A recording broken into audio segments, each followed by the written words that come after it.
Bismillahirrahmanirrahim. Assalamualaikum warahmatullahi wabarakatuh. Alhamdulillahirabbil alamin. Wassalatu wassalamu ala asyrafil anbiya'i wal mursalin sayyidina wa habibina wa syafi'ina wa maulana Muhammadin wa ala alihi wa ashabihi ajmain. Amma ba'd. Hadratil mukarramin, para asatid, masyayikh, wabil khusus yang saya hormati keluarga besar dari Yayasan Al-Islamiyah Al-Marzukiyah, wabil khusus lagi keluarga besar almarhum Bapak Haji Husaini beserta almarhumah Ibu Hajah Ici, yang alhamdulillah atas dengan bantuan dari keluarga besar beliau, acara ini dapat terselenggara sebagaimana mestinya.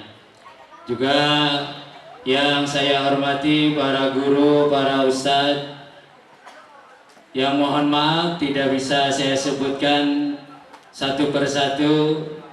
Yang terhormat juga para ketua DKM, yang alhamdulillah hadir ketua DKM Al-Mustaqim RW 21, juga ketua DKM Al-Mu'minin, ketua DKM Masjid An-Nur, kemudian ketua DKM Masjid Nurul Hijrah, beserta ketua DKM Masjid Al-Mu'awana, ketua DKM Masjid Al-Amanah, dan para ketua majelis taklim yang alhamdulillah hadir pada malam hari ini. Yang pertama kami ucapkan atas nama panitia, terima kasih kepada seluruh pihak yang sudah membantu terselenggaranya acara pada malam hari ini.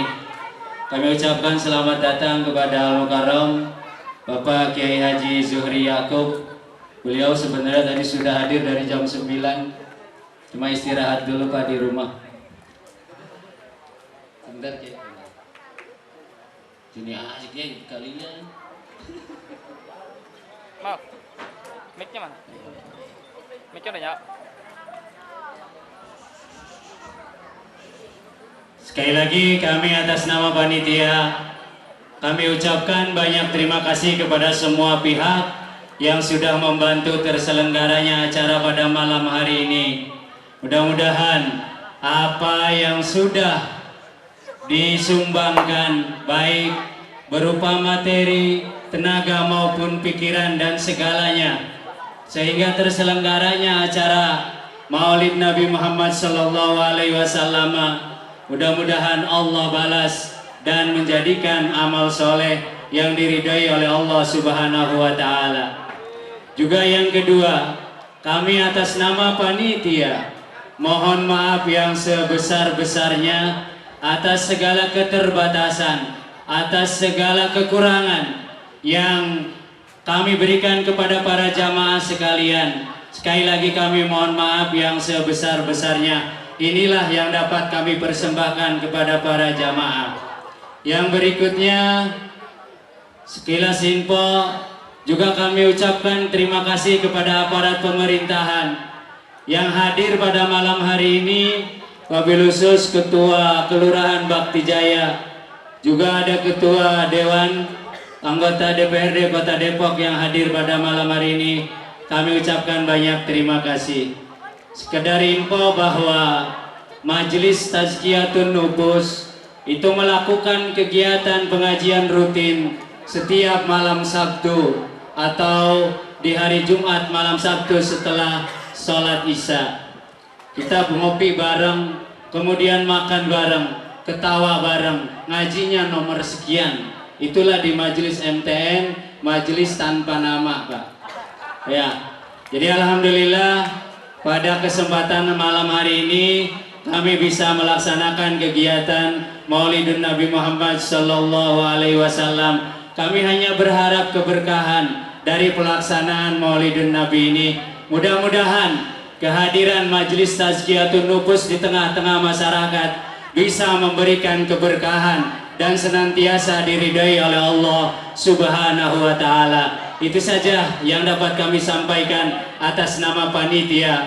Sekian, kurang lebihnya mohon maaf. Wabillahi taufiq wal hidayah. Wassalamualaikum warahmatullahi wabarakatuh. Assalamualaikum warahmatullahi wabarakatuh. Alhamdulillah, nahmaduhu wa nasta'inuhu wa nastaghfiruh wa na'udzu billahi min syururi anfusina wa min sayyiati a'malina. May yahdihillahu fala mudilla lahu wa may yudlil fala hadiya lahu. Asyhadu an la ilaha illallah wahdahu la syarika lah wa asyhadu anna sayyidana wa nabiyyana Muhammadan abduhu wa rasuluh. Allahumma salli ala sayyidina Muhammadin wa ala alihi wa ashabihi wa man tabi'ahu wa nasarahu wa wala wa la hawla wa la quwwata illa billah.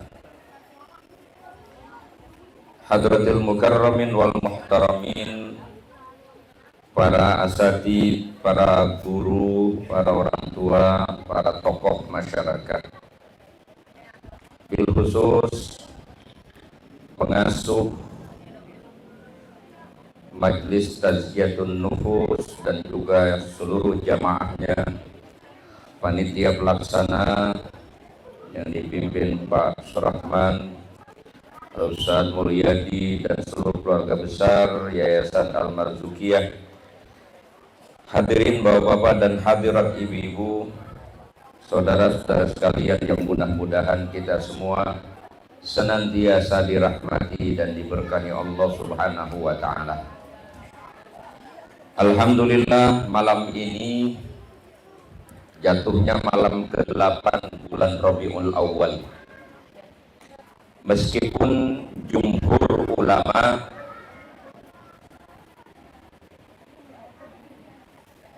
mengatakan bahwa lahirnya Nabi tanggal 12 Rabiul Awal, tapi ada beberapa pendapat lain yang menyebutkan lahirnya Nabi tidak di tanggal 12 Rabiul Awal.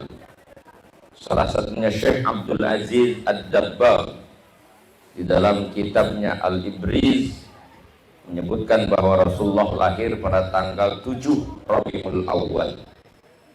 Jadi kalau ngitungnya tanggal 7 berarti tadi pagi itu menjelang Rasulullah lahir. Jadi ini murudan, kalau ngitung tanggal 7 berarti pas. Kalau ngitung tanggal 12 ini namanya mapag. Tahu mapag? Menjemput, menyambut kelahiran Nabi. Saya mulai kajian pengajian maulid ini mengutip kitab yang paling kecil dan paling dasar ketika kita memulai mengkaji Islam. Dulu di Ibtidaiyah kita dikasih kitab namanya Ad-Durusul Fiqhiyah, kalau masih ingat. Yang ngaji, yang kagak ngaji mah nggak tahu. Yang sekolah di Ibtida itu ada kitab namanya Ad-Durusul Fiqhiyah. Itu di bahasan pertama dikasih, di sana bentuknya tanya jawab. Pertanyaan pertama adalah mal Islam. Apa itu Islam? Dijawab di dalam kitab itu, al-Islam huwa din alladzi ba'atsallahu bihi sayyidana Muhammadan sallallahu alaihi wasallam lihidayatin nas wa sa'adatihim. Islam adalah agama yang dibawa oleh Nabi Muhammad sallallahu alaihi wasallam sebagai atau yang diutus oleh Allah Subhanahu wa taala lihidayatin nas, untuk menjadi petunjuk bagi manusia, wa sa'adatihim, dan untuk manusia mendapatkan kebahagiaan mereka. Definisi ini sangat simpel dan sangat sederhana, tetapi jami', artinya mencakup prinsip pokok dalam pengertian agama, yaitu petunjuk yang Allah turunkan bagi manusia, aturan hidup yang Allah berikan untuk manusia, yang aturan itu semata-mata untuk menjamin keselamatan dan kebahagiaan manusia yang memang menjadi cita-cita semua orang. Jadi ada 3 poin besar pada definisi ini. Yang pertama adalah Nabi Muhammad itu sendiri sebagai pembawa risalah. Yang kedua adalah isi daripada risalah itu, yaitu agama buat kita. Yang ketiga, tujuan agama itu apa? Jadi saya ngomong ini, yang mau dibahas yang mana nih Pak? 3 poin ini. Satu-satu apa semuanya? Capek ini urusannya. Singkat saja, bahwa yang menghantarkan agama kepada kita, yang sekarang kita peluk sebagai satu keyakinan yang tidak boleh bergeser pada diri kita, pembawanya adalah junjungan kita Nabi Muhammad sallallahu alaihi wasallam, yang disebut sebagai asyraful khalqi, manusia yang paling mulia, yang malam ini kita peringati kelahirannya. Betapa kemuliaan dan kehebatan Nabi Muhammad sallallahu alaihi wasallam kita temukan dalam banyak riwayat. Kelahiran Nabi saja sudah menggetarkan dunia. Di hari kelahiran Nabi, runtuh yang namanya istana raja-raja Romawi, yang sudah ratusan tahun menjadi kebanggaan mereka sebagai supremasi kekuasaan pada masa itu. Lahirnya Nabi, istana mereka runtuh. Yang kedua, padamnya api abadi kaum Majusi, yang mereka adalah kaum penyembah api. Di hari kelahiran Nabi, api itu padam, dan seluruh sembahan-sembahan para dukun yang disebut dengan dewa-dewa oleh orang-orang meyakininya juga menjadi tumpul pada saat kelahiran Nabi Muhammad sallallahu alaihi wasallam. Kelahirannya telah membawa kabar gembira bagi umat manusia, sudah menjadi tanda bahwa ini adalah pertanda baik bagi kemanusiaan. Yang kelahiran Nabi hari ini kita peringati karena kita memang mengakui beliau sebagai Nabi kita, dan kita akui kemuliaan dan kehebatannya sebagai asyraful khalqi. Maka ekspresi penghargaan dan kemuliaan yang kita sampaikan kepada Nabi lewat peringatan Maulid ini adalah sesuatu yang sudah sepantasnya kita lakukan. Walaupun ada banyak kelompok yang kiri kanan, tapi orangnya itu juga Pak sebenarnya, yang selalu ngotot menyebutkan peringatan Maulid yang kita lakukan adalah perbuatan yang sangat tidak punya dasar, dan mereka menyebutnya sebagai bid'atun munkaratun la aslalaha, bid'ah yang sangat munkar, yang tidak benar, yang kata mereka tidak punya landasan sama sekali. Dan ini berbeda dengan kita, ulama kita yang disebut dengan, yang kita kenal dengan sebutan Sayyid Muhammad Al-Maliki, itu menyusun kitab yang di dalamnya membahas haula ihtifal bidzikra maulidin Nabi. Beliau bahkan sampai menyampaikan paparan 25 alasan, 21 alasan kenapa umat Islam boleh dan bahkan harus memperingati Maulid Nabi. Bukan cuma sekedar 1-2 jawaban yang beliau sampaikan, seperti kelompok yang satu bilang tidak ada dasarnya.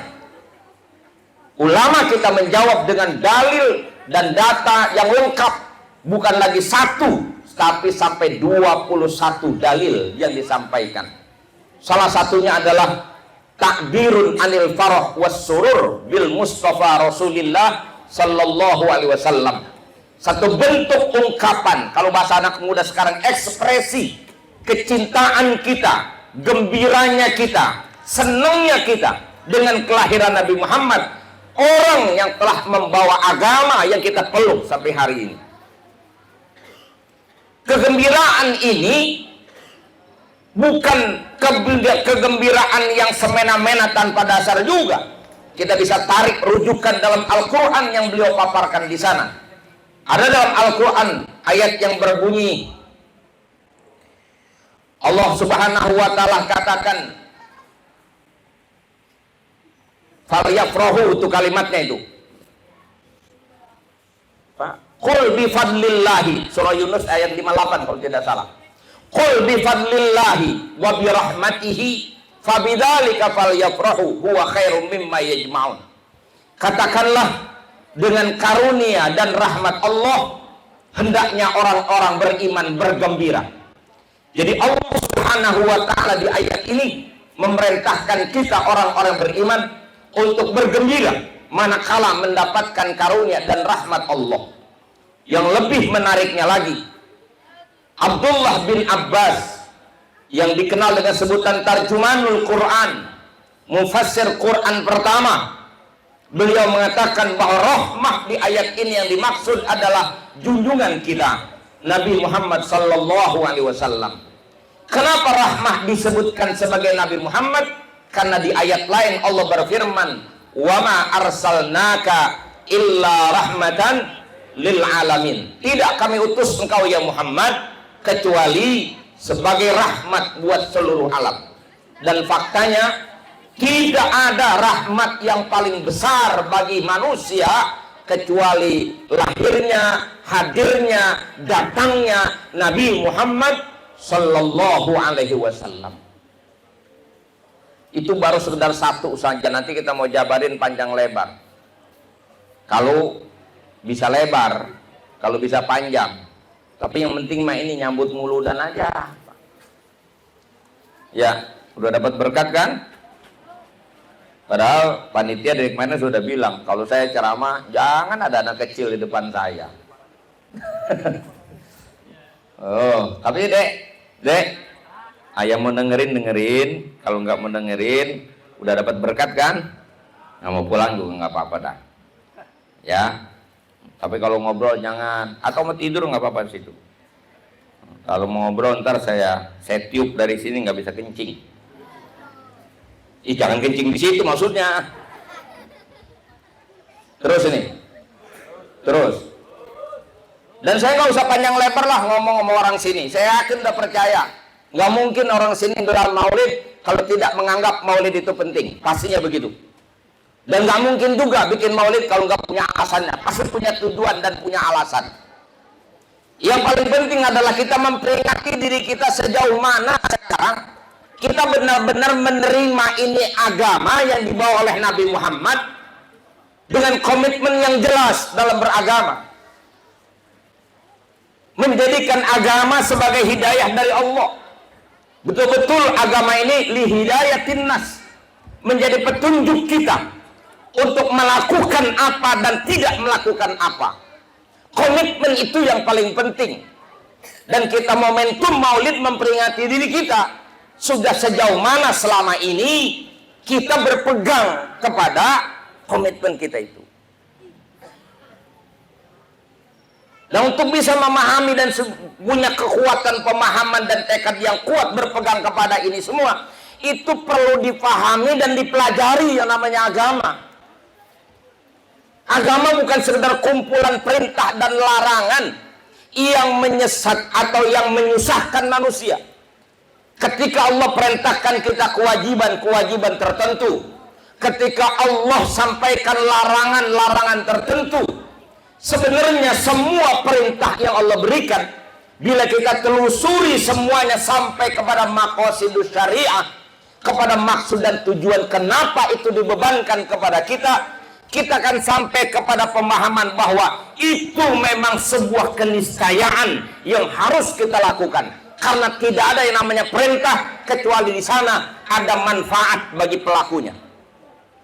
Begitupun larangan agama. Jangan sampai kita memandang bahwa agama menyusahkan kita dengan melarang ini dan melarang itu. Karena kalau kita memahami secara mendalam, pada akhirnya kita akan sampai pada kesimpulan bahwa apapun yang dilarang oleh agama, ujungnya adalah keburukan bagi manusia bila manusia melanggar larangan itu. Makanya di sana kita mengenal ada istilah maqasidus syariah.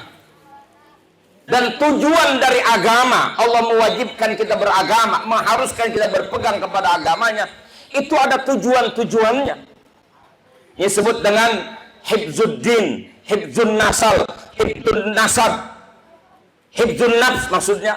Kemudian hifzul akal, hifzul mal. Itu tujuan dari beragama.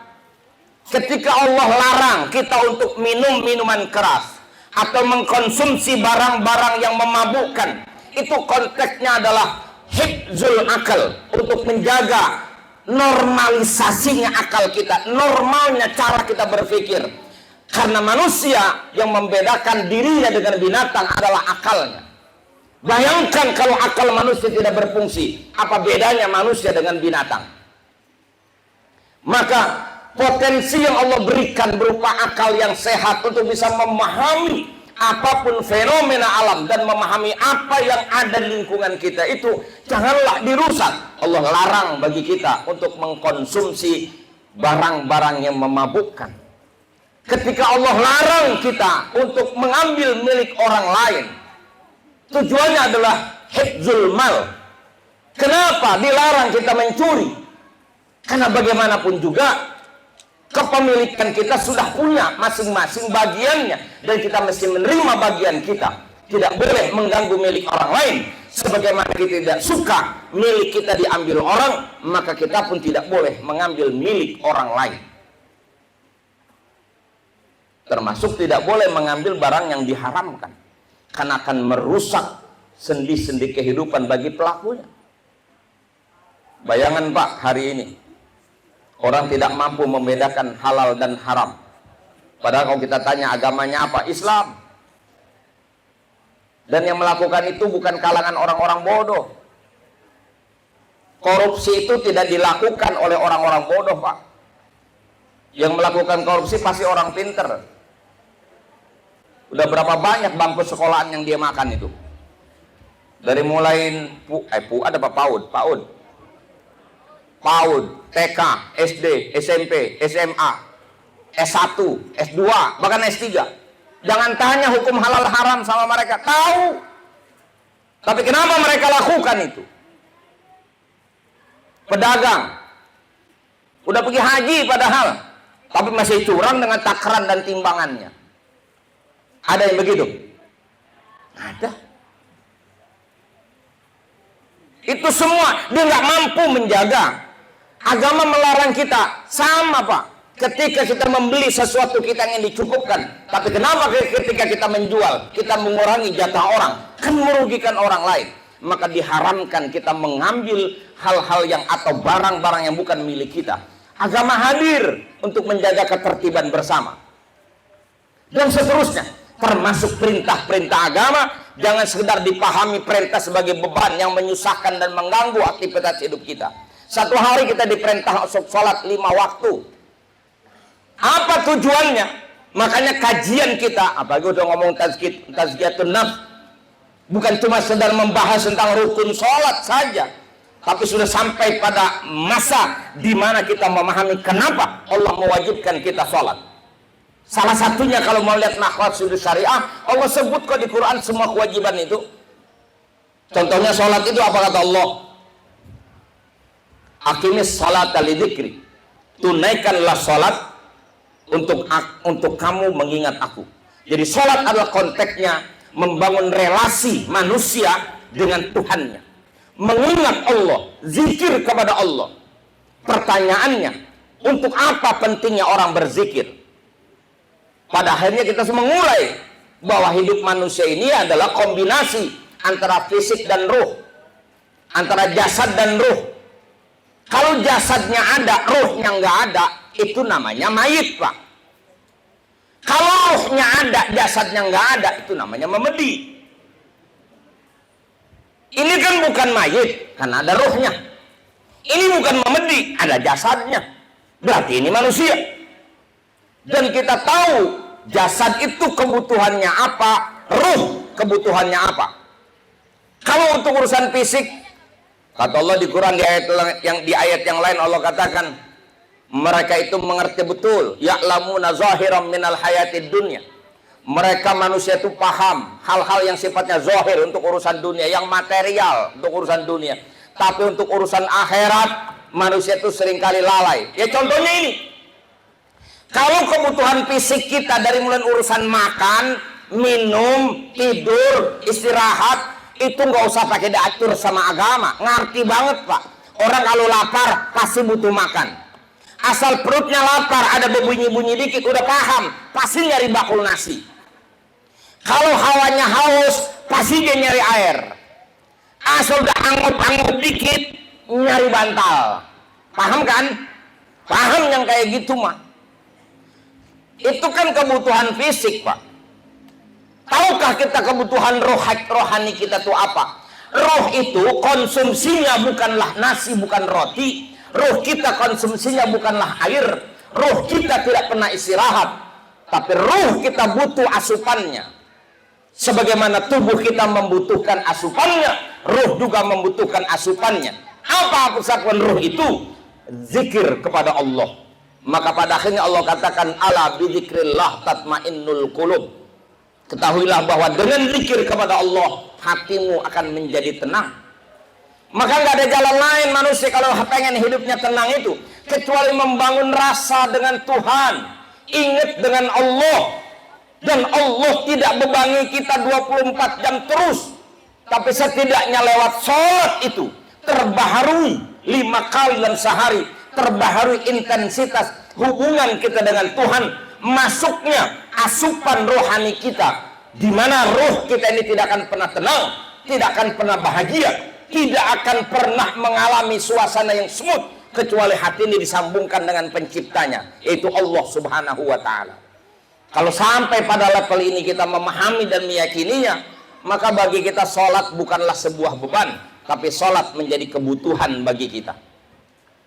Sebagaimana kita cerdas, kalau lapar kita harus cari makan, kalau haus kita harus cari minum, kalau ngantuk kita mesti nyari tempat tidur. Harusnya ketika jiwa kita gelisah, kita paham apa yang harus kita cari. Nggak ada jalan lain, yang kita cari adalah Allah. Kalau lagi gelisah, gelar sejadah, tenang. Lagi gelisah, bukan nginep di puncak. Nginep di puncak, duit pas-pasan, malah jalan macet, mana yang mobil boleh nyewa. Masya Allah, nyampe di sono, udah tinggal capeknya doang. Pulang, duit udah habis, mana jalannya macet, uring-uringan. Bukan mungkin hilang stresnya, malah pulang dari puncak tambah stres.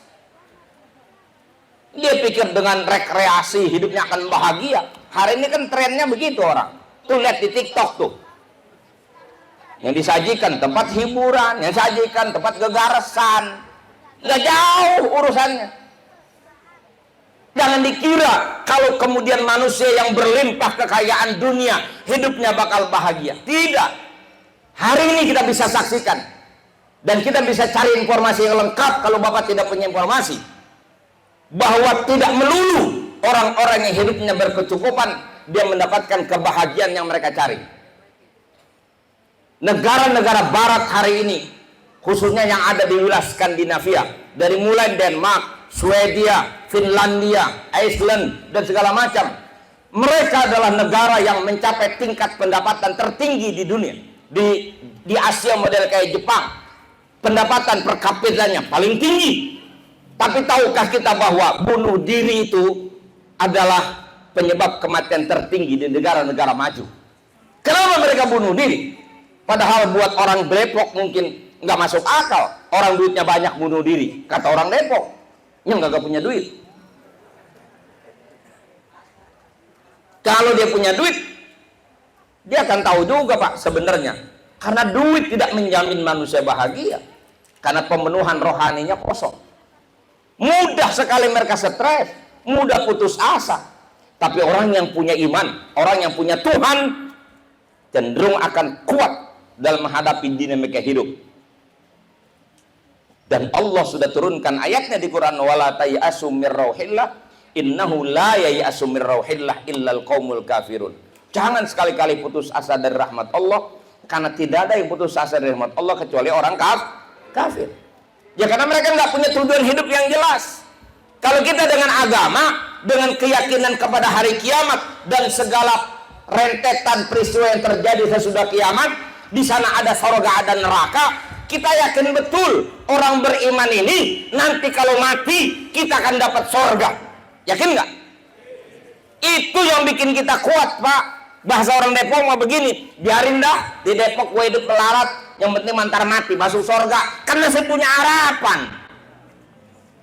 Walaupun usahanya nanti gitu, paling tidak punya harapan. Tapi orang yang bunuh diri itu kan nggak punya harapan lagi. Ketika dia gagal hari ini, dia katakan sudah habis hidupnya.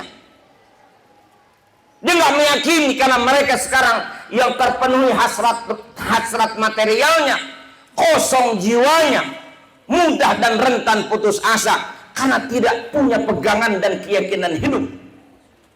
Maka keyakinan itu menjadi barang mahal. Oleh karena itu iman dan Islam kita tidak boleh hanya sebatas kepercayaan, tapi harus sampai pada wilayah yakin. Pak, percaya sama yakin sama nggak?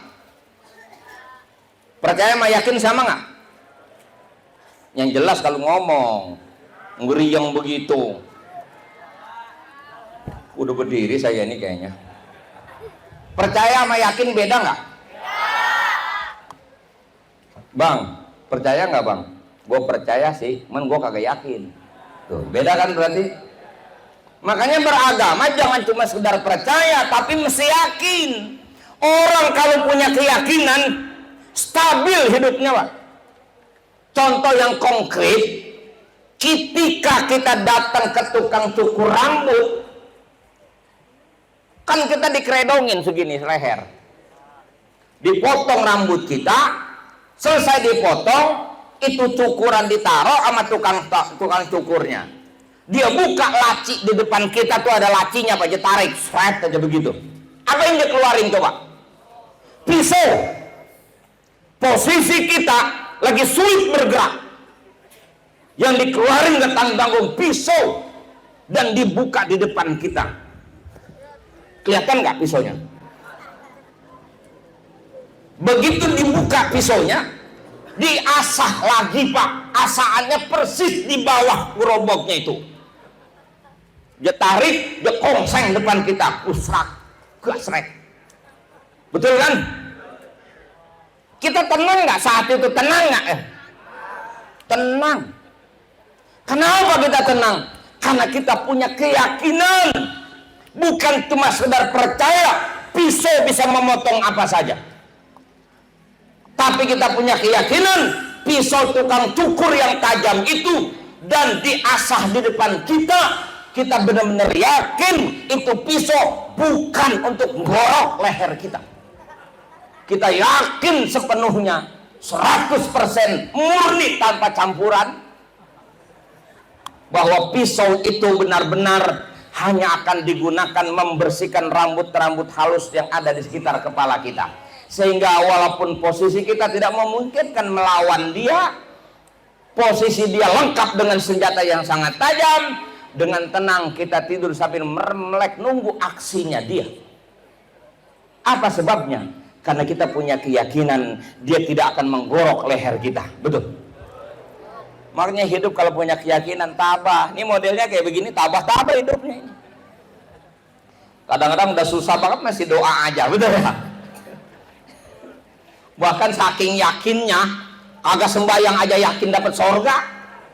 Insya Allah. Oh, enggak ngaji kagak, sembahyang kagak. Kalau ditanya, kalau mati mau kemana? Surga. Minimal dengan agama dia yakin, Pak, masih ada kehidupan dan dia masih punya harapan. Sementara orangnya agnostik, orang-orang ateis, apa harapan mereka kalau gagal di dunia ini? Nggak ada apa-apa lagi. Maka banyak yang mengakhiri hidupnya dengan bunuh diri atau putus asa, minimal stres, lama-lama gila, mati juga. Orang Depok nyantai hidupnya. Masya Allah. Itu keyakinan, Pak. Dan semua perintah-perintah kita pahami masuk pada poin makosidnya. Contoh lain lah, saya ngomong nih orang haji. Orang kalau haji melaksanakan rukun yang kelima, itu kan kita suruh berangkat ke sana. Mau ngapain, Pak? Orang haji itu ngapain sih? Orang haji itu tawaf. Tawaf itu apa? Muter di Ka'bah 7 kali. Pak, kalau timbang muter-muter doang, di sini banyak jalanan kita puterin, bisa nggak? Bisa nggak kita muter di sini 7 kali di Depok? Bisa. Ngapa harus jauh-jauh ke sono? Enggak, Ustaz. Haji itu bukan cuma muter. Entar wukuf di padang Arafah. Wukuf itu ngapain wukuf? Berdiam di tanah lapang yang sekarang udah ditendain. Ngapain? Ya punya ngapain aja di situ. Bengong aja jadi katanya. Nah, kalau timbang sekedar bengong di lapangan, kan nggak usah jauh-jauh ke sono. Di sini gue banyak lapangan bola. Minimal lapangan jemuran kan ada. Kenapa harus sono jauh-jauh? Enggak usah, bukan cuma itu masalah. Ntar ada ngelontar. Ngelontar jumbo. Apa itu ngelontar? Simbol melakukan perlawanan kepada setan dengan melemparkan batu ke dinding yang sudah disiapkan itu. Itu simbol melempar setan. Ente kalau timbang melemparin setan ngapa jauh-jauh ke sono? Di sini bu setan banyak banget. Batu juga banyakan di sini kayaknya. Bisa nggak kita ngelemparin setan dari sini? Bisa. Ngapa ke sono? Enggak. Allah bilang liyashhadu manafi'alahum. Mereka diwajibkan haji agar mereka merasakan langsung, mereka menyaksikan langsung dengan mata batin mereka, dan Allah akan berikan kepadanya sentuhan spiritualitas lewat serangkaian ibadah haji itu. Makanya bisa kita buktiin orang asal pulang haji atau pulang umroh dah minimal itu insya Allah rada mendingan. Biar kata bajingan asal pulang haji, pulang umroh, insya Allah rada mendingan. Ada yang mendingannya lama, ada mendingannya singkat, ada. Ya tergantung di sono dia mentransfernya gimana. Ada yang seminggu pulang haji ke masjid mulu, habis seminggu hilang. Ada yang pulang umroh pakai gamis mulu, besok pakai celana pendek lagi, ada. Itu tergantung apa yang dia alami di sana. Liyashhadu mana? Fi'alahum. Tapi spiritualitas dibangun lewat ibadah-ibadah semacam itu. Sedekah, zakat. Emangnya Allah nggak mampu ngasih makan hamba-hambanya yang miskin? Apa Allah nggak mampu memenuhi perut-perut manusia yang lapar? Allah pasti mampu. Tapi kenapa orang-orang kaya diwajibkan mengeluarkan zakat? Apa kata Allah? Khudh min amwalihim shadaqatan tutahhiruhum wa tuzakkihim biha. Ambillah harta zakat dari mereka. Tutahhiruhum. Dengan zakat itu mereka akan mensucikan harta yang mereka terima. Karena setiap harta yang Allah berikan kepada orang-orang kaya, di dalamnya ada yang disebut dengan rizkun mamluk, rizki yang diberikan kuasa kepada dia untuk dia miliki, tapi tidak boleh untuk dia gunakan. Itu milik siapa? Itu milik lisa'il wal mahrum, bagi orang-orang miskin, baik yang meminta ataupun yang tidak meminta. Allah titipkan pada harta orang kaya, sehingga kemudian setelah dia keluarkan 2,5%, miliknya menjadi murni, tidak lagi bercampur dengan milik orang lain. Apa sampai di situ saja? Tidak. Wa tuzakkihim biha. Dan Allah akan tazkiyah dirinya, akan disucikan jiwanya dari segala macam nilai-nilai yang buruk, yang namanya sombong, yang namanya angkuh, yang namanya pelit, medit, kikir, koret, bakhil, pantat kuning, butuh gasiran. Hilanglah, sehingga dia menjadi orang baik. Itu kewajiban agama yang Allah berikan kepada kita. Tidak serta-merta sesungguhnya itu beban, tapi semua manfaatnya kembali kepada pelakunya. Maka pada akhirnya kita akan sampai pada makna berikutnya. Agama itu penting bagi manusia untuk memperoleh kebahagiaannya, kesuksesannya.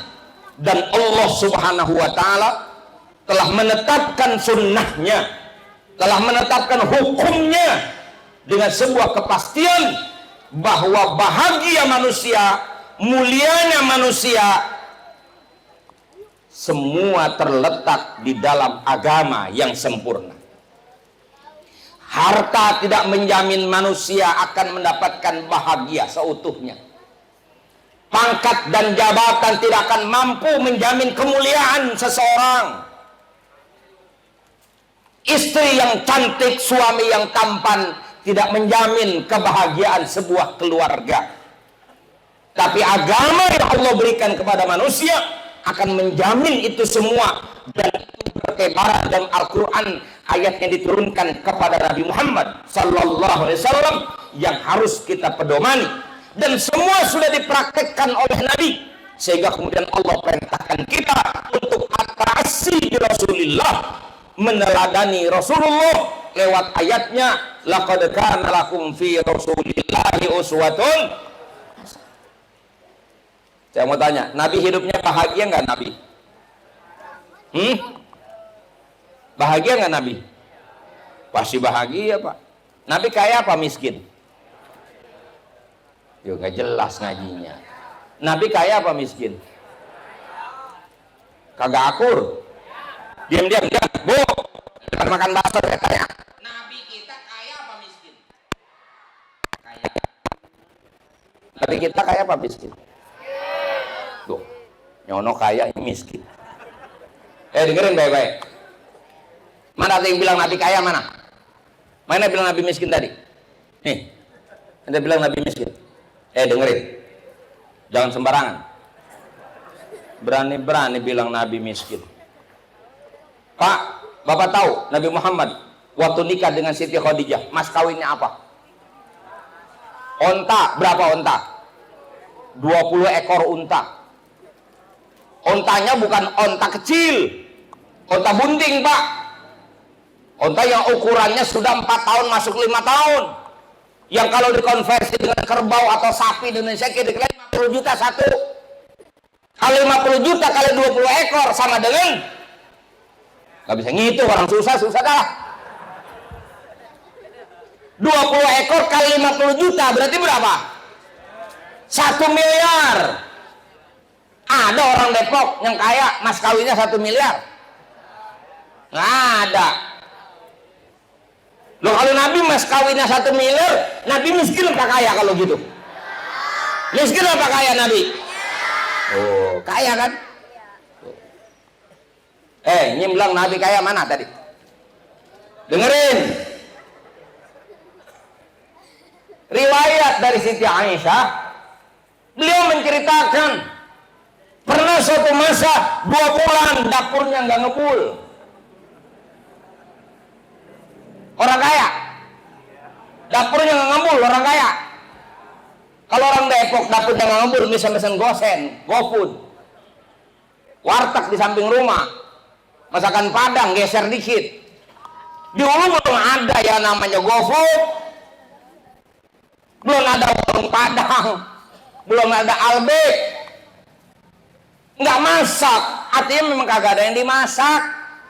Bukan sehari 2 hari nggak masaknya, 2 bulan. Kaya apa miskin coba? Tuh, berani bilang miskin. Kaya nggak Nabi?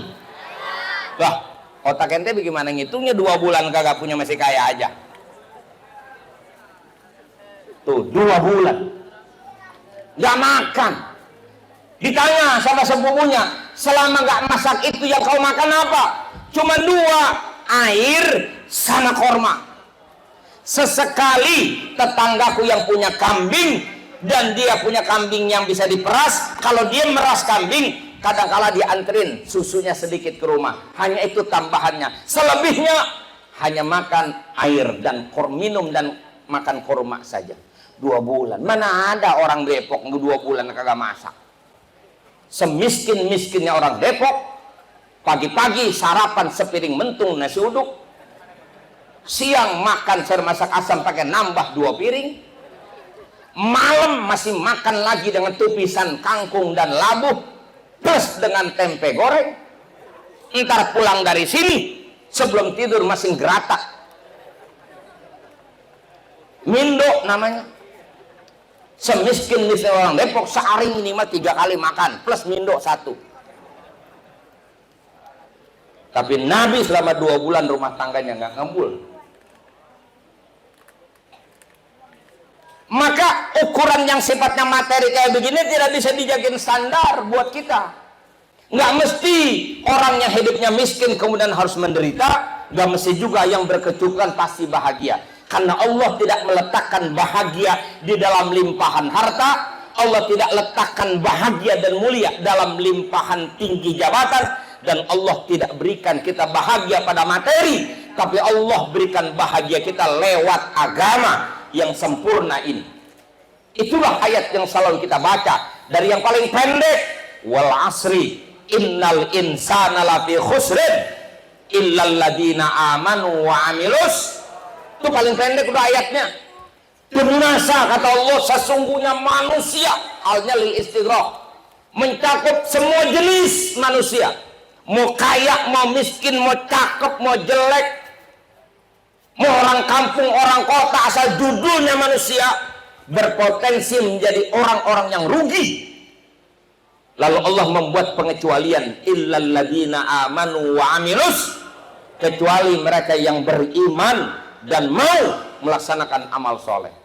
Siapa saja yang beramal soleh, mau beribadah, mau melakukan kebaikan-kebaikan, menghindarkan dirinya dari hal-hal yang dilarang, walhal dia orang beriman, lakikah dia, perempuankah dia, maka kata Allah, halanuhyiyannahu hayatan thayyibah, pasti akan kami berikan kepadanya kehidupan yang baik di dunia ini, wala najziyannahum ajrahum bi ahsani ma kanu ya'malun, dan nanti kalau mereka mati akan kami berikan balasan yang jauh lebih baik dari apa yang mereka lakukan. Balasan itu disebut dengan ajrun ghair mamnun, kenikmatan yang tidak pernah terputus, yaitu sorga yang penuh dengan kenikmatan dan kebahagiaan.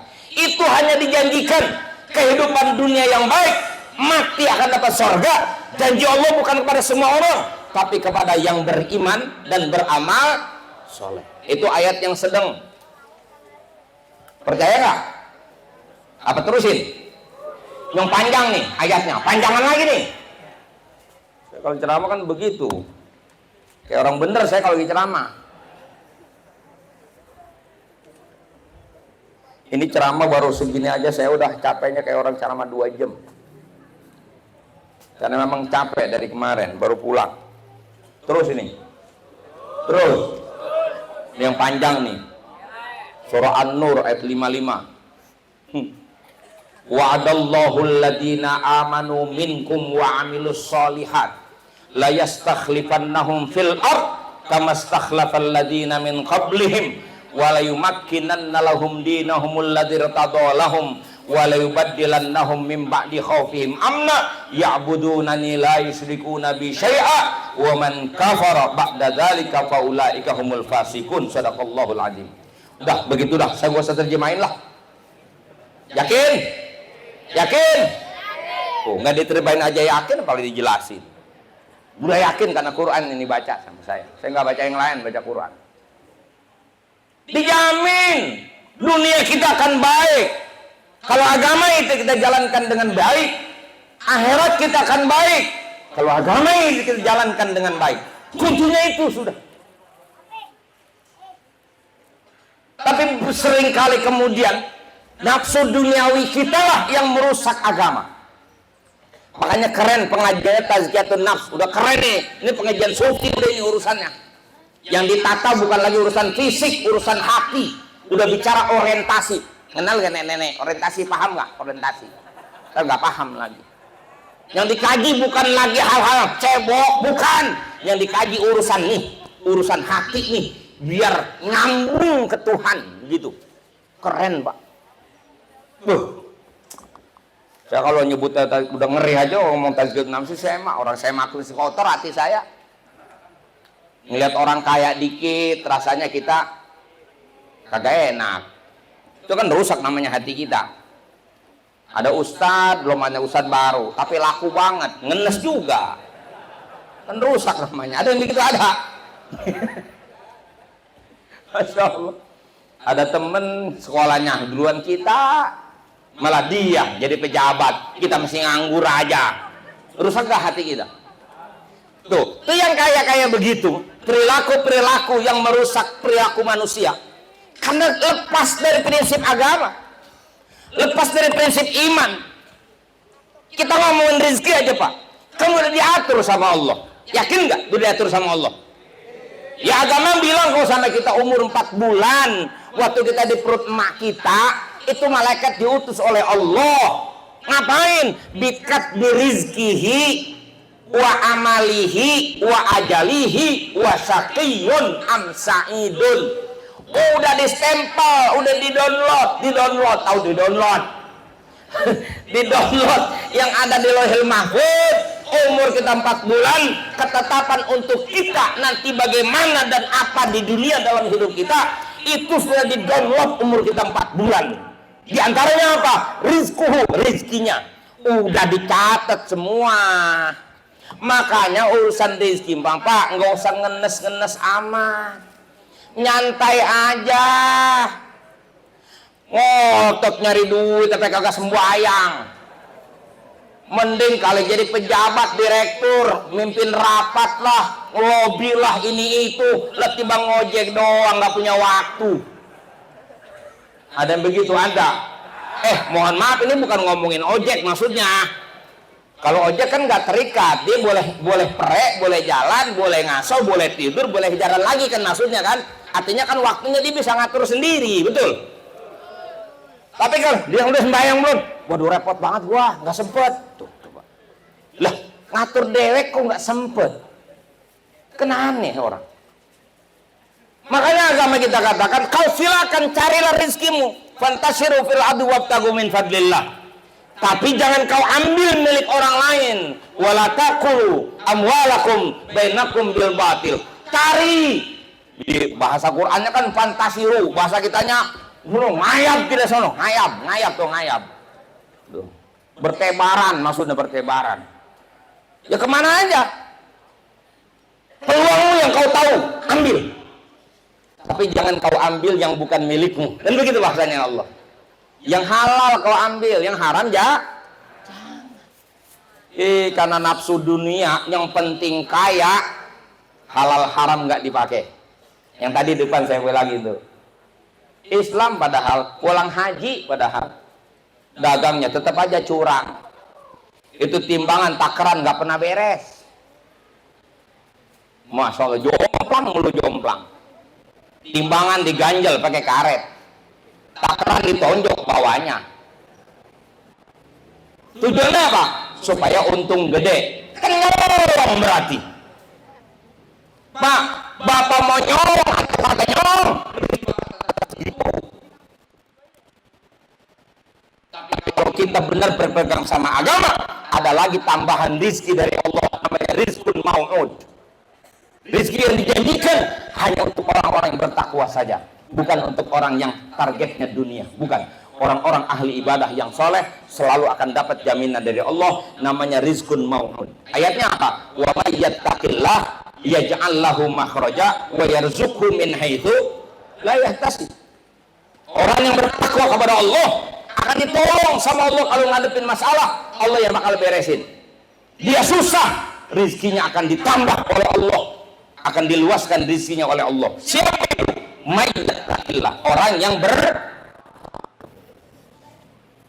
Maka kalau kita pegang prinsip agama, dunia boleh kita mau, boleh kita inginkan, tapi kita sadar Allah yang menentukan segala-galanya.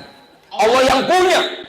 Sebatas Allah berikan kewenangan kita lakukan, tapi ketika Allah larang, kita berhenti di situ. Garis demarkasinya harus jelas. Karena agama bicara prinsip perintah dan larangan. Siapa yang tegak dengan perintah, berhenti di wilayah larangan, itulah orang bertakwa yang bakal dijamin oleh Allah rizkinya. Yakin gak kira-kira? Hebat ya, saya baru ngomong segini aja udah yakin. Ya kan emang begitu konsepnya. Rizki itu, rizki yang suka bikin kita jadi Gelap mata kan rizki melulu Pak urusannya kan ya? Ya Pak ya? Rizki melulu. Orang kagak sembahyang tadi gara-gara nyari rizki, usaha, sibuk. Emang sibuk ibadah gitu? Orang sibuk ibadah begitu? Enggak.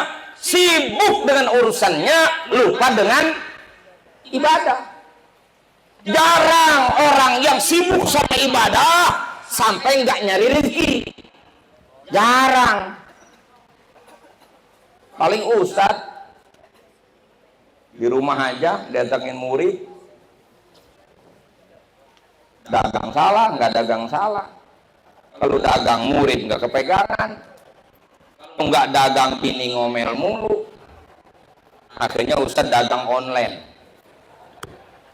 Nyembeli jamaahnya sendiri. Kata jamaah, ini kayaknya guru murid gue ini diomongin, si anu dagangnya po ya? Siapa? Ustadz. Tuh si Ustadz. Mana dagang? Si Ustadz dagang. Masih mending po zaman no Ustadz kampung sebelah ngojek. Si Ustadz dagang karena bininya punya kebutuhan. Nungguin dari murid-murid yang kayak begini kadang-kala. Ustadznya udah mangap, udah pada asem mulutnya, belum kebeli rokok. Bininya udah nangis-nangis. Anak dia meler-meler minta jajan, nunggu bayaran kagak ada yang ngasih. Akhirnya dagang, yang satu ngojek, diomongin. Serba salah. Dia sendiri kalau nyari duit lupa ngurus anaknya nih. Banyak gak orang kampung kita? Nyari duit sungsang sumbal jungkir balik. Anaknya dia nggak urusin, dia nggak ajarin di agama. Perintah Allah, ku anfusakum wa ahlikum naro, dia nggak jalanin. Jagain anakmu, keluargamu dari neraka. Dia nggak jagain, ngajinya dia nggak tahu bisa apa kagak, sholatnya ngerti apa kagak, nggak peduli. Yang penting anak gua bisa jajan, bisa makan, bisa gegares, bisa segala macam. Dia sendiri lupa sama kewajiban ibadahnya. Islam dia, Islam. Baru sampai kepada kepercayaan, bukan sampai pada keyakinan. Ini supaya jangan salah lah, saya cuma menyampaikan begini di bahasa saya.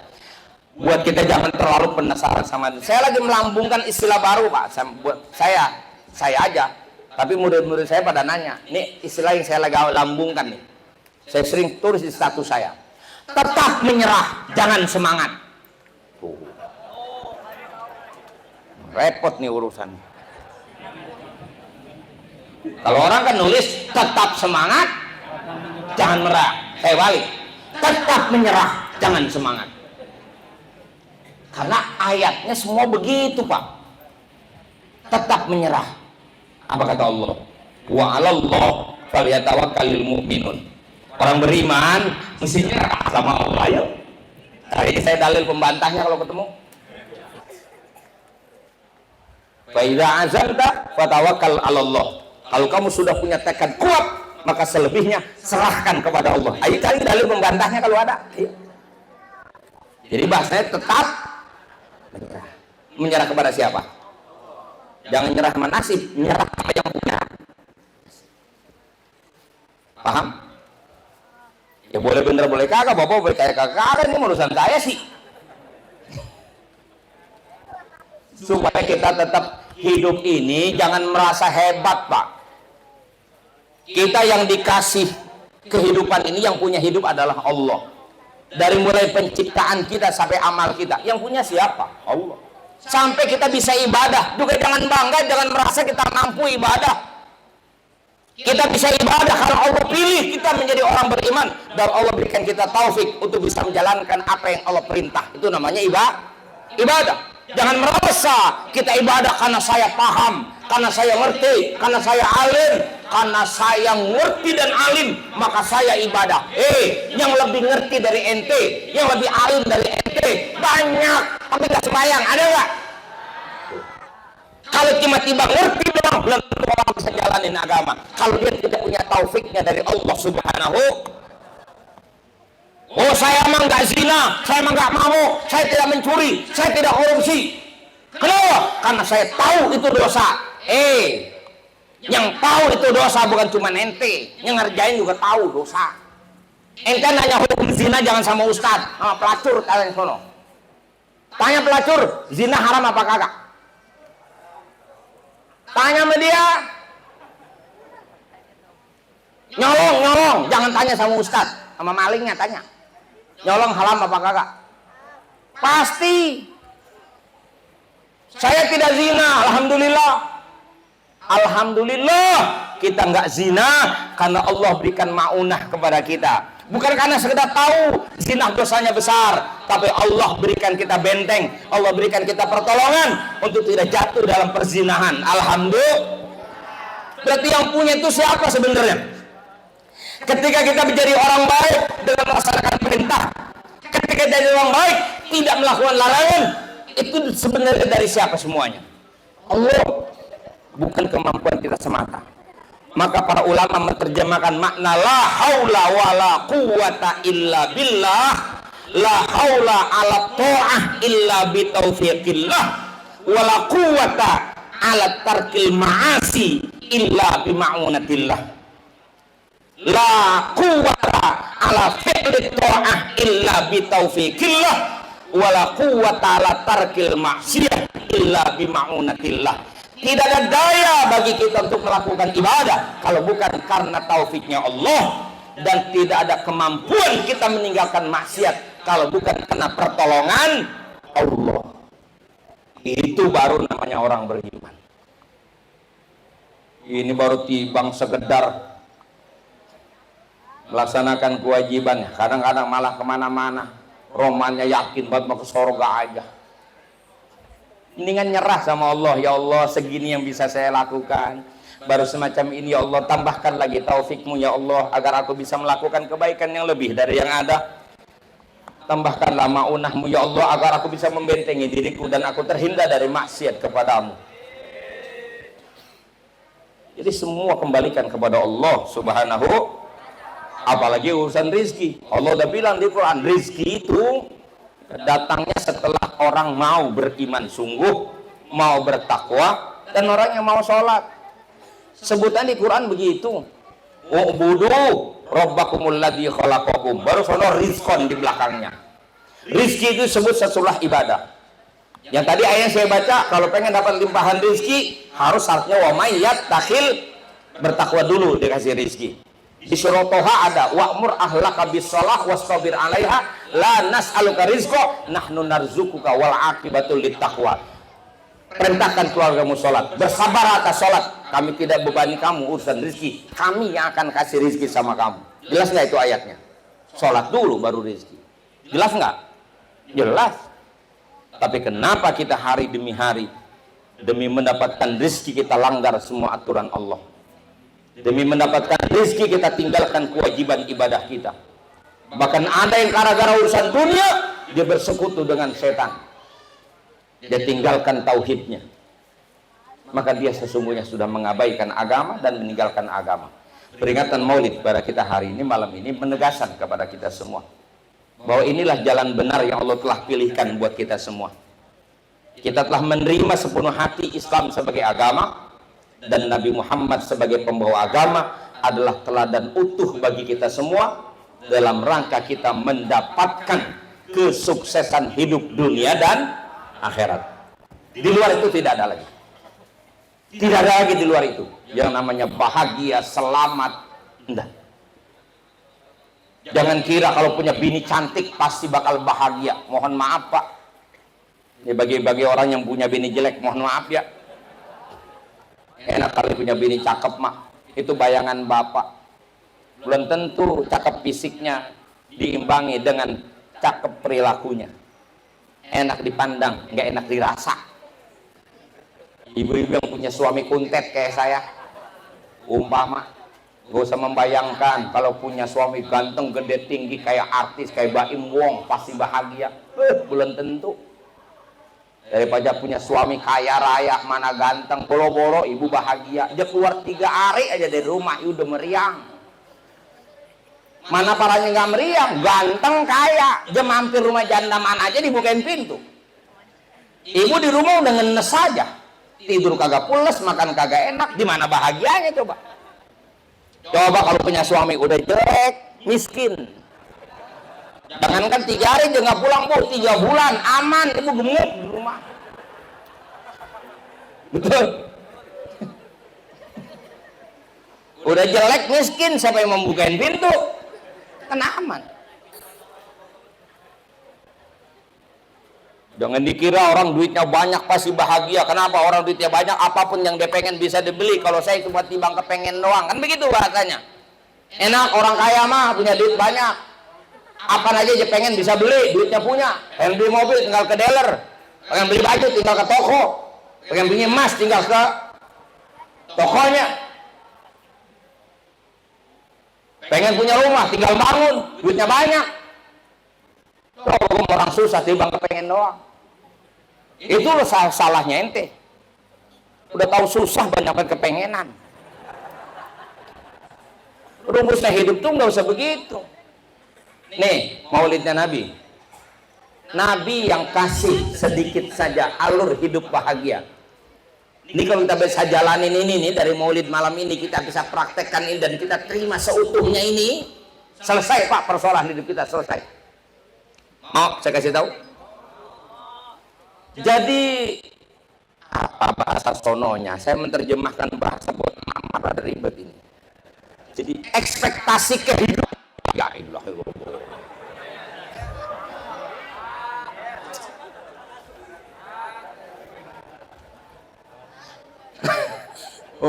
standar hidup bahagia gitu lah ya, paham nggak? Jadi standarnya jangan tinggi-tinggi naruhnya. Itu aja poinnya. Nabi yang praktekin dan Nabi udah sampaikan itu. Imam Bukhari riwayatkan dalam kitab Al-Adabul Mufrad, Imam Tirmizi dalam sunannya. Rasulullah bersabda, ini standar hidup supaya kita bisa bahagia semua nih. Wah, ini udah modalnya udah ada kita nih, tinggal pakai ini aja nih, selesai Pak. Terutama ibu-ibu dengerin. Ini kan yang suka bikin meriang kan ini masalahnya. Nih kata Nabi. Kata siapa? Kata saya. Saya baru mau ngomong nih, kata Nabi. Rasulullah bersabda, begini kata Nabi, man kana minkum aminan fi sirrihi mu'afan fi jasadihi indahu qutu yaumihi faka'annama hizat lahud dunya bihadzafiriha. Itu tiga poin ini nggak pakai huruf atok ini, enggak. Ini nggak boleh hilang tiga-tiganya, seluruh nyatu ini. Kata Nabi, siapa orang di antara kamu asbaha, bahasanya pagi-pagi gitu, pagi-pagi setiap hari pergantian hari, begitu kita bangun tidur di pagi itu, kata Nabi, siapapun di antara kamu aminan fi sirbihi. Ini kadang-kadang dibaca, ada yang baca sirbihi, ada yang baca sarbihi, ada yang baca dua-duanya sarobihi. Itu bisa diartikan macam-macam. Intinya siapa orang di antara kamu, kata Nabi, yang aman di rumah tangganya, aman fi nafsihi, aminan fi manzilihi, aminan fi maskanihi, aminan fi mahallihi, aman di tempat di mana dia ada. Nah, di Depok aman nggak? Aman, nggak ada perang, alhamdulillah. Nggak ada gempa, alhamdulillah. Aman kan? Naruh motor depan pintu aman nggak? Aman, dapat udah satu. Oke? Oke? Yakin? Satu udah punya, enggak modalnya. Yang kedua, mu'afan fi jasadihi, badannya sehat. Sehat? Sehat tandanya apa? Makannya nambah. Itu sehat namanya. Kalau orang sakit dipaksa makan. Sehat badannya, makan apa aja boleh.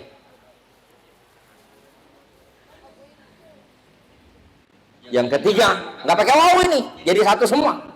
Indahu qutu yaumihi.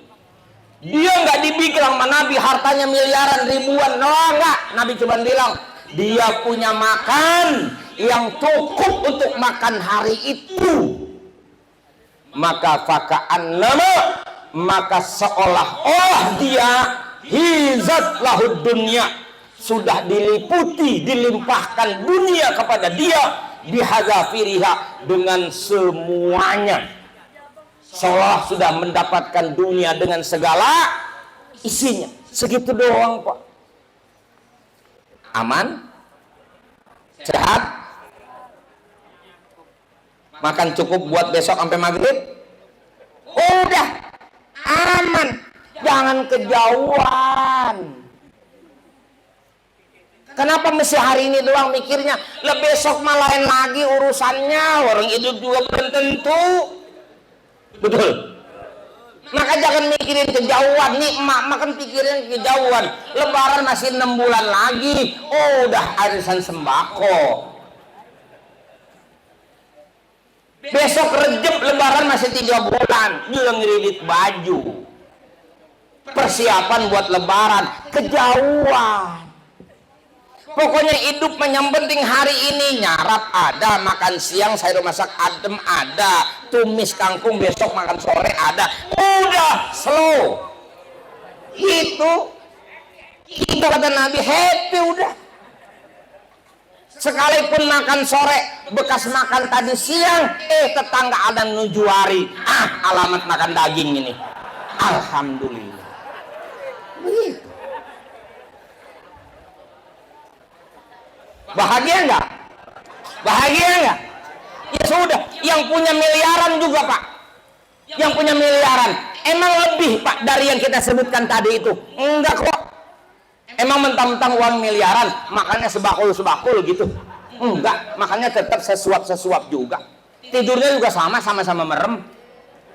Dan besok juga sama-sama nggak punya kepastian hidup apa mati. Betul?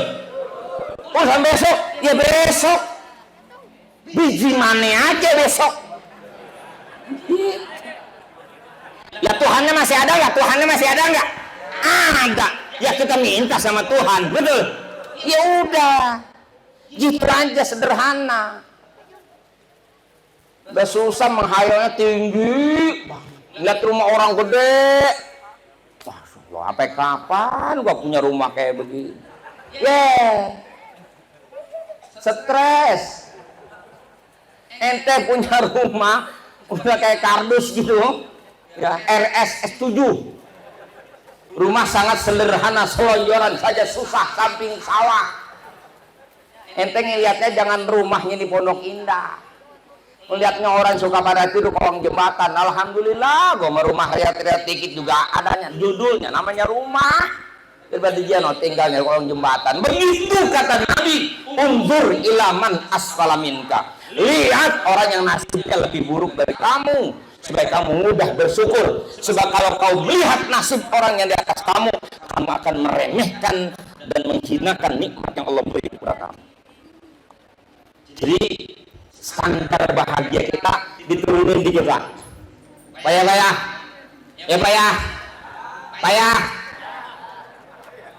Kata bapak, aneh sih bisa Ustaz, aneh bisa begitu Ustaz, bisa. Bini Ustaz yang kagak bisa bini. Tuh begitu jawabannya. Ini laporan Bu, saya laporan. Karena saya banyak ngajar bawa bapak, jangan aja gue ibu-ibu juga. Cuman kalau saya ngomongin begini, ibu-ibu cuma nyengar, cengir. Kalau saya ngomong begini sama bapak, jawabannya hampir serentak. Insya Allah bisa Ustaz saya. Sederhana itu dan mudah Ustaz. Masalahnya Ustaz, hidup saya bukan saya doang, bini saya Ustaz. Nah sekarang bininya saya ngomongin ini apa adanya. Jadi jangan ketinggian. Orang susah itu mudah bahagia asal tahu diri. Orang susah tidak terhalang dari bahagia asal tahu. Apa tahu diri maksudnya? Tahu diri kita susah. Jangan banyak punya kepengenan. Yang bikin kita susah kan kepengenan kita, pengen ini, pengen itu, pengen ini, pengen itu. Jadi nyesak nih dada. Gitu.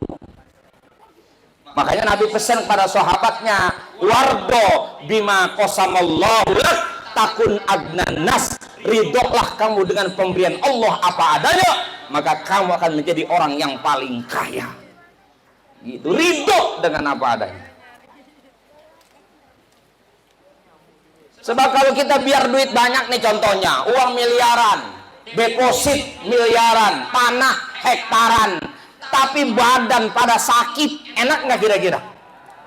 Masya Allah, kata orang susah masih enak juga Ustaz, dia mah orang kaya biar sakit juga bisa berobat. Kata ente sakit bisa berobat, emang pantat ditusukin mulu enak?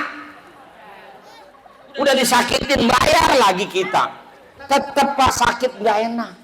Tapi kalau kata kita sehat, Masya Allah, makan apa juga enak, tidur di mana bisa pules. Lihat, orang kaya kadang-kadang susah makannya adil. Ini diajak makan malam begini nolak orang susah, orang kaya. Apa kata orang kaya? Saya udah nggak boleh makan malam, Pak Ustaz.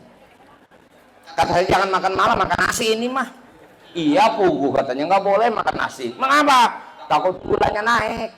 Tuh, karena penyakitnya gula. Dia sudah begini udah repot dan ini urusannya ini.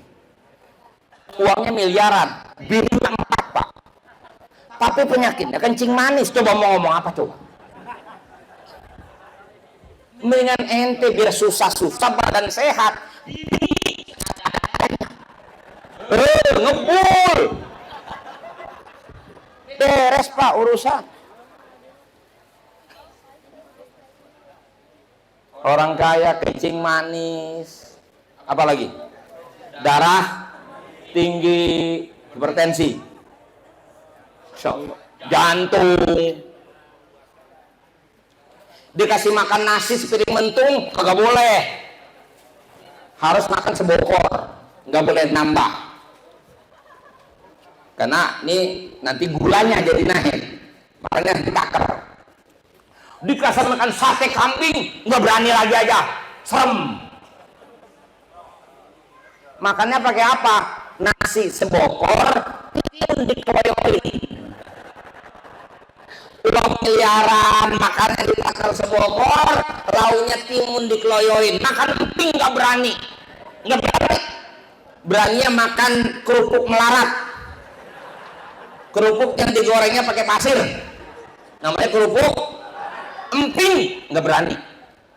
Bayangin rumah 2 lantai, bini 4 kayak bidadari, duit banyak, penyakit melekat. Enaknya di mana? Kalau kita pikir-pikir mendingan orang susah juga. Enggak, orang susah kan makanannya nggak ada pantangan kan? Apa baik orang susah mah? Dikasih cempedak oke, dikasih duren apalagi? Nggak ada pantangan. Ikan asin emang udah biasa. Dikasih kambing makan besar.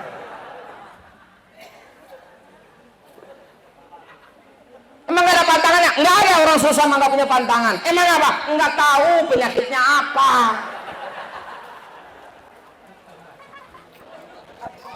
Lah orang susah mah kan jarang ke dokter kalau pulang jeprak di balik. Ke dokter juga paling dia mah ke puskesmas, di tensi doang. Udah kasih vitamin suruh pulang. Coba orang kaya mah clear nanti diagnosa. Oh, general check up. Dikasih tahu ini rinciannya, jantung sudah bermasalah, ini bermasalah, ini bermasalah. Bagaimana supaya hidup kita aman? Ya kurangilah kenikmatan. Tidak boleh makan ini, jangan makan ini, jangan makan itu. Lari dia. Orang susah aman gak pakai pantangan. Apa aja makan. Dan makan gak pakai kata sebokor orang susah. Kalau bakul belum terguling belum berhenti. Belum nambah dia mah, sayurnya ngokop. Mending dia mah kalau orang kaya mah makan pakai peraturan, megang garpunya begini, dia mah kagak bodo amat, pakai kaos oblong aja gobios. Boh, Allah kasih nikmat yang berbeda, makanya yang penting mah sehat, biar duit banyak juga. Benar? Yang penting sehat walaupun duit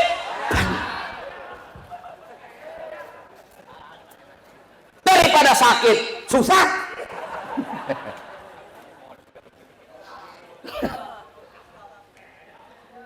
Dan Allah yang janji yang akan dikasih kehidupan baik di dunia itu buat yang benar-benar beriman dan beramal soleh, yang benar-benar berteguh, berpegang teguh dengan agama ini yang dibawa oleh Nabi kita Muhammad. Yakinkah kita dengan janji Nabi? Yakinkah dengan janji Allah? Sudah, tinggal bagaimana kita mempraktekkannya dalam kehidupan kita. Jelas? Paham? Terima kasih, mohon maaf. Wassalamualaikum warahmatullahi wabarakatuh.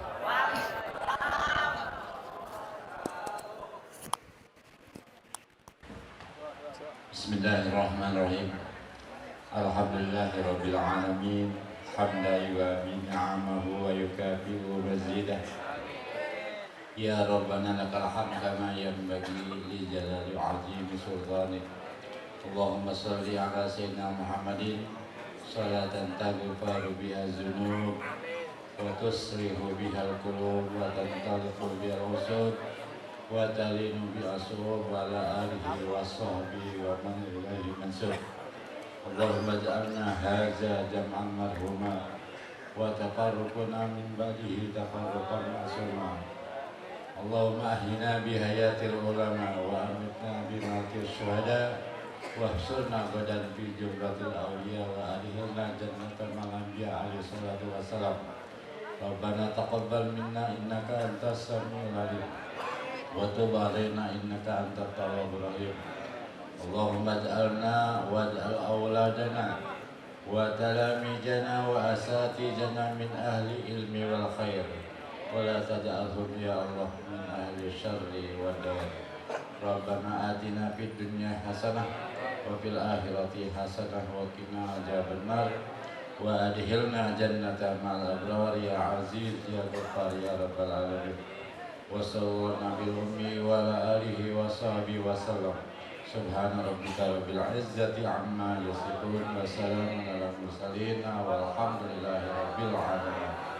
Assalamualaikum warahmatullahi wabarakatuh.